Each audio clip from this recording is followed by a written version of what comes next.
बिहार कांग्रेस के प्रभारी कृष्णा अल्लावरू पटना पहुंचते ही बदले बदले अंदाज में दिखाई पड़ रहे हैं। तेजस्वी के चेहरे पर इनकार करने वाले अब नाम लेने से भले ही बच रहे हैं, लेकिन ये अंदर ही अंदर सब कुछ फिट करने की बात कर रहे हैं।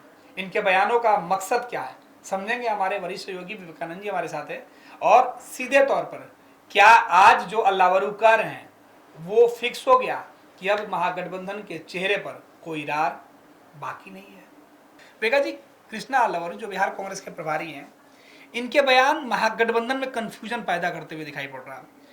इनका कहना है कि ये उनकी रणनीति है, लेकिन इससे बिहार के लोगों को और इनके गठबंधन के वोटरों को फायदा होगा या नुकसान, क्योंकि कंफ्यूजन वाला बयान है। देखिए, आज बिहार कांग्रेस के प्रभारी कृष्णा अल्लावरू पटना आए और पटना आने के बाद उनका जो बयान था उससे अब लगने लगा है कि अब कहीं कोई पेच नहीं है। उनका जो बयान था आज का वो काफ़ी महत्वपूर्ण इस मायने में कि उन्होंने कहा कि हम लोग सभी 243 सीटों पर तैयारी कर रहे हैं, मतलब लड़ रहे हैं, चुनाव लड़ेंगे हम लोग सभी सीटों पर। उनका इसका मतलब यह था कि चाहे किसी भी दल का कैंडिडेट हो, सभी लोग, कांग्रेस पार्टी भी वहां पूरी मुस्तैदी से अपनी ताकत लगाएगी, पूरी रणनीति के तहत वहां पर काम करेगी और हम लोग सभी सीटों पर तैयारी करें, चाहे वो सीट कांग्रेस पार्टी को जाए या आरजेडी को जाए या अन्य सहयोगी दलों को जाए, उससे फर्क नहीं पड़ता है। हम लोग सभी सीटों पर तैयारी कर रहे हैं।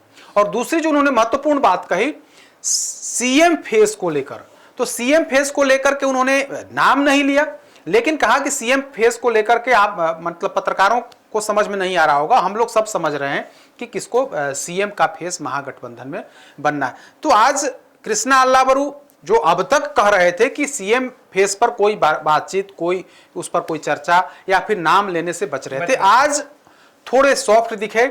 सॉफ्ट इस मायने में दिखे कि सीएम फेस को लेकर के उन्होंने कहा कि हम लोगों के मन में कोई कंफ्यूजन नहीं है।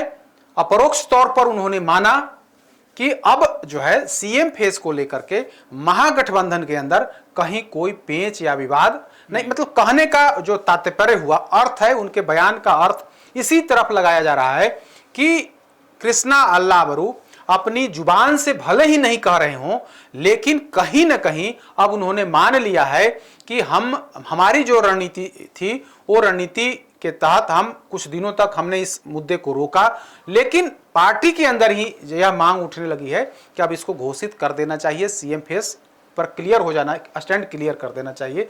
तो आज कृष्णा अल्लावरू ने इस ओर इशारा किया कि सीएम फेस को लेकर के हम लोगों के मन में कहीं कोई कंफ्यूजन नहीं है, क्या है हम लोग समझते हैं इस बात को।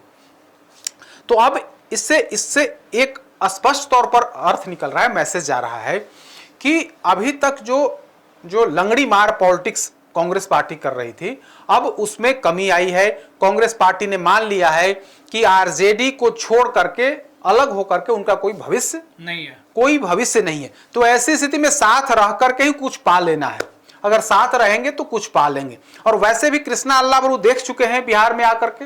बिहार में जब वे बिहार प्रभारी बन करके आए तो एक बड़ा कार्यक्रम हुआ, राष्ट्रीय अध्यक्ष का बक्सर में एक जनसभा हुआ।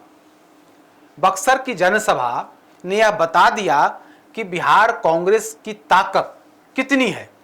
बक्सर में जब जनसभा हुआ जिसमें पार्टी के राष्ट्रीय अध्यक्ष है, और उस जनसभा में मुट्ठी भर लोग थे, कहा तो जाता है कि 5 हजार से ज्यादा लोग नहीं थे।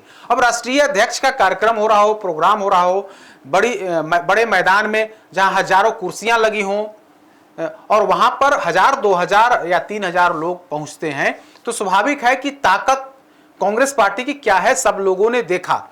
और कहा जाता है कृष्णा अल्लावरू ही उसका नेतृत्व कर रहे थे, कृष्णा अल्लावरू ही नेतृत्व कर रहे थे और प्रदेश अध्यक्ष उनका सहयोग कर रहे थे।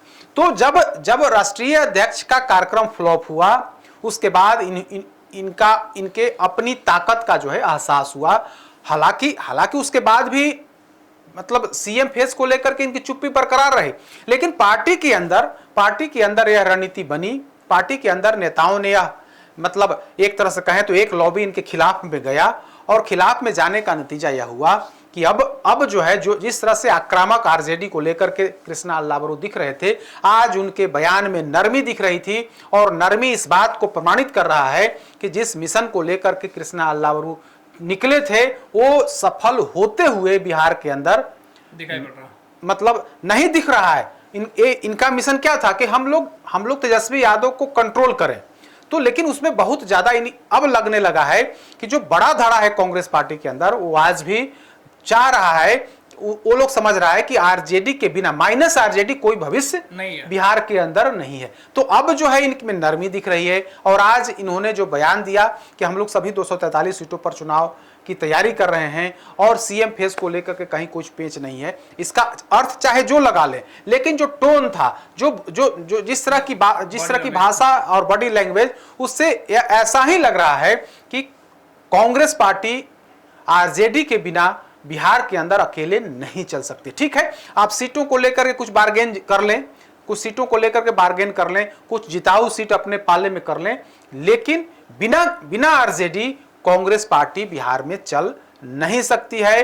धीरे धीरे अल्लावरू जी का जो फ्लो था, जो जिस तरह की बात कर रहे थे, उसमें कहीं ना कहीं ह्रास, गिरावट उसमें देखने को मिला। और आज उन्होंने जो दो महत्वपूर्ण बातें कही, उस बात से अर्थ यही निकल रहा है कि आंख दिखाने का जो समय था, वो समय अब खत्म होने की ओर है। और हाल फिलहाल में बैठक जो हुई थी तेजस्वी यादव के साथ, कहीं ना कहीं बात बनी है। तेजस्वी यादव भी थोड़े पीछे हुए हैं और इन लोगों की बात को उन्होंने सुना है। और जो इनकी जो सबसे बड़ी मांग है, वही मांग जिस पर हम लोग कई बार चर्चा कर चुके हैं कि 70 सीट चाहिए और उसमें से भी कुछ ऐसी सीटें जो कंफर्म जिताऊ सीट चाहिए। तो इन लोगों की मंशा है कि जो हमारे वर्तमान में विधायकों की संख्या 19 है, उसको 25-30 तक ले जाएं। इनकी पूरी कोशिश यही है। तो इसी रणनीति के तहत कृष्णा अल्लावरू काम कर रहे थे। अब तक लंगड़ी मार पॉलिटिक्स सीएम फेस को लेकर के कर रहे थे, लेकिन आज उन्होंने अपनी मंशा को क्लियर किया है। नाम भले ही नहीं लिया हो, लेकिन तेजस्वी यादव के सामने सरेंडर करने की स्थिति में जरूर दिख रहे हैं। जो पहले कहते थे कि चुनाव के बाद हम लोग तय करेंगे, लेकिन अब कह रहे हैं कि हम लोग के अंदर, हम लोग मन में कोई कंफ्यूजन नहीं है सीएम फेस को लेकर के। तो आप कह सकते हैं कि कहीं ना कहीं कांग्रेस पार्टी जिस तेवर में थी, वो उस तेवर में अब नरमी जो है वो दिखने लगी है। जी, अल्लावरू जिस तेवर के साथ आए थे, राष्ट्रीय जनता दल को उनको लग रहा था कि कोई मायने नहीं रखती है, कांग्रेस बहुत बड़ी पार्टी है और उसके दम पे हम राष्ट्रीय जनता दल को पीछे लेके आएंगे। लेकिन स्थिति को देखकर अल्लावरू के जो तेवर थे, कड़े तेवर, इनके अड़ियल रवैये ने पार्टी को नुकसान पहुंचाया और कांग्रेस के अंदर कई धड़े अलग अलग हुए। अल्लावरू के खिलाफ ही स्वर उठने लगे और लास्ट में इनको बैकफुट पर आना पड़ा। देखिए, जब बिहार प्रभारी बन करके आए, तो सबसे पहला विकेट इन्होंने अखिलेश प्रसाद सिंह, जो प्रदेश के अध्यक्ष थे, उनका गिराया। आरोप क्या था कि ये लालू परिवार के करीबी हैं। तो लालू परिवार के करीबी हैं तो दिल्ली दरबार से उनकी छुट्टी करा दी और राजेश राम को इन्होंने अध्यक्ष बनाया। राजेश राम अध्यक्ष बने तो और उसके बाद बक्सर में जो बड़ी जनसभा की, तो राजेश राम के अध्यक्ष बनने के बाद कह सकते हैं कि जो पहली परीक्षा थी, उसी परीक्षा में प्रभारी और अध्यक्ष दोनों फेल कर गए। पूरी पार्टी फेल कर गई। ऐसी भद पीटी कि राष्ट्रीय अध्यक्ष के कार्यक्रम में 1000-2000 लोग आए, जबकि पूरी प्लानिंग, पूरी तैयारी की गई थी, इन लोगों ने पूरी ताकत लगाई थी। लेकिन नतीजा क्या निकला, पूरे बिहार के लोग या पूरी कांग्रेस पार्टी जानती है। तो अखिलेश प्रसाद सिंह को साइड करने का नतीजा ये लोग देख चुके हैं। अब अखिलेश प्रसाद सिंह फ्रंट फुट पर खेल रहे हैं। वे बार बार इस बात को कर रहे हैं कि महागठबंधन के अंदर मुख्यमंत्री का कोई चेहरा है तो तेजस्वी यादव है। तेजस्वी यादव के अलावा दूसरा कोई विकल्प नहीं है महागठबंधन के अंदर। दूसरी तरफ शकील अहमद खान, जो सीएलपी लीडर हैं कांग्रेस पार्टी के, वे भी कह चुके हैं कि तेजस्वी यादव को लेकर के कोई कंफ्यूजन नहीं है। तो पार्टी के अंदर एक बड़ा धड़ा जो है, या फिर जो चुनाव में उतरने वाले विधायक हैं या संभावित कैंडिडेट हैं, उन्हें भी तेजस्वी यादव को नेता मानने से इनकार नहीं है, कहीं कोई परेशानी नहीं है। अब सबसे बड़ी परेशानी इनको आ रही है। तो अब ये समझते, और अभी कुछ दिन पहले, 5-6 दिन पहले मौर्या होटल में विधायकों की बैठक थी, विधायक दल की बैठक थी कांग्रेस पार्टी की। उसमें से एक बड़ा धड़ा इन लोगों के निर्णय के खिलाफ था। खुलकर इन लोगों ने बोला कि आप क्या कर रहे हैं बिहार के अंदर, इस तरह का प्रयोग कर रहे हैं कि और पार्टी रसातल में जाएगी, कंफ्यूजन क्रिएट हो रहा है और जिस तरह की राजनीति करी जा रही है उससे भारी नुकसान होगा पार्टी को। कांग्रेस पार्टी सबको साथ, सबका विकास की बात करती है और यहां पर भी अब जाति की राजनीति की जा रही है। तो कांग्रेस के अंदर, कांग्रेस विधायकों के अंदर इनको लेकर के नाराजगी है, ऐसी खबर निकल करके सामने आई है। तो हर मोर्चे पर आप कृष्णा अल्लावरू को देखेंगे, हर मोर्चे पर फेल हो जा रहे हैं। अब इनकी जो प्लानिंग है वो कितनी सफल होगी, लेकिन अभी तक बहुत ज्यादा प्लानिंग उन्होंने किया था बहुत ज्यादा सफल होते हुए नहीं दिख रहा है। ये कह सकते हैं कि जो झोरा बोरा बांध के ये चले थे दिल्ली से बिहार में, बिहार कांग्रेस की दशा दिशा बदलने के लिए, उसमें फिलहाल फेल हो गए। देखिए बिहार कांग्रेस आप देखेंगे तो 2010 का चुनाव छोड़ दें और उसके पहले भी साथ मिलकर के लड़ी। 2014, 15, 19, 20, 24 सब तो साथ मिलकर के आरजेडी के साथ मिलकर के चुनाव लड़ी। तो आज की तारीख में अकेले चलने की स्थिति में कांग्रेस पार्टी नहीं है। ठीक है, आरजेडी की भी जरूरत है, कांग्रेस पार्टी की, दोनों दल को एक दूसरे की जरूरत है। लेकिन जिस तरह से कृष्णा अल्लावरू बिहार आए और बिहार आते हैं जिस रास्ते पर चल पड़े, उसमें इनको कहीं ना कहीं उनको लगा कि इससे फायदा होगा, बहुत ज्यादा फायदा होते हुए नहीं दिख रहा है। अगर आप अड़े हुए थे सीएम फेस को लेकर के तब आप अड़े रहते, कहते कि चुनाव के बाद हम लोग तय करेंगे, मिल बैठ करके तय करेंगे, महागठबंधन के को बहुमत आता है तो विधायक दल की बैठक होगी और उसमें निर्णय होगा। लेकिन आप अब तो वो बात आप लोग नहीं कर रहे हैं। अब क्या कह रहे हैं कि उस पर कोई कंफ्यूजन नहीं है। ऐसा तो नहीं कि माले ने जिस तरीके से साफ कर दिया कि हमारे नेता तेजस्वी है, महागठबंधन के चेहरा, सिर्फ माले ही नहीं, पूरा अन्य जो माइनस कांग्रेस को अगर छोड़ दें कर दें तो भाकपा माले, वीआईपी, ये तमाम जो सहयोगी दल हैं उनको तेजस्वी यादव को सीएम फेस मानने से कोई इनकार नहीं है। और और उन लोगों ने घोषणा भी कर दिया है कि तेजस्वी यादव ही सीएम फेस होंगे। तो कांग्रेस पार्टी तो अकेले पड़ गई है। और जहां तक कांग्रेस पार्टी और भाकपा माले दोनों सहयोगी दलों की बात है तो आरजेडी को ज्यादा जरूरी भाकपा माले है, चूंकि कांग्रेस पार्टी के जो कार्यकर्ता हैं या तो निष्क्रिय हो गए हैं या जो पुराने कार्यकर्ता थे अब वे खत्म हो गए हैं। तो अब सक्रिय कार्यकर्ता कांग्रेस पार्टी में बहुत कम लोग हैं। जबकि भाकपा माले की स्थिति यही है कि अधिकांश विधानसभा क्षेत्रों में उसके कैडर वोटर्स हैं। आज भी मैक्सिमम विधानसभा क्षेत्रों में उनके 5000, 10,000, 8,000 इस तरह से कर करके उनके कैडर वोटर हैं। तो यह जरूर वो वोट जो है वो एक तरफा उस गठबंधन में, जिस गठबंधन में भाकपा माले रहेगी या फिर वो अकेले भी चुनाव लड़ेगी वो पार्टी, तो वो जो कैडर वोट है उसको जाएगा। तो आरजेडी समझ रही है कि मेरे लिए जरूरी क्या है, दोनों दल में मेरे लिए कौन महत्वपूर्ण है। तो ज्यादा महत्वपूर्ण कहीं ना कहीं भाकपा माले है। तो कांग्रेस पार्टी यह स्थिति समझ रही है या समझ रही है कि आरजेडी को अगर चुनना हो दो में से तो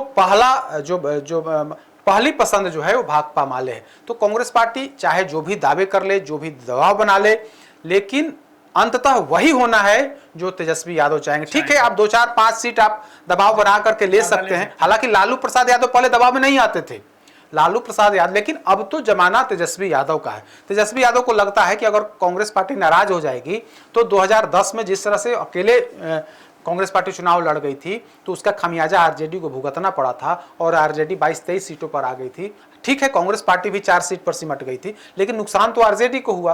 तो यही डर थोड़ा तेजस्वी यादव को सता रहा है और इसी डर की वजह से तेजस्वी यादव थोड़े नॉर्मल हैं, कांग्रेस को लेकर के थोड़े सॉफ्ट हैं। बिल्कुल। तो ये तमाम जानकारी हमारे सहयोगी विवेकानंद जी दे रहे थे और बता रहे थे। कृष्णा अल्लावरू तेवर लेकर दिल्ली से पटना आए तो थे, लेकिन कुछ ही दिन में तेवर ढीले पड़ गए। खैर, देश दुनिया के साथ बिहार की सियासत की तमाम खबरें आप तक हम यूं ही पहुंचाते रहेंगे। पनोरमा ग्रुप, जो सोचता है वो करता है, आपके अपने सपनों का आशियाना। ये लो मुंह मीठा करो, आज मैंने अपना जॉब छोड़ दिया, अब हम पूर्णिया वापस जाएंगे। जॉब छोड़ दिया है?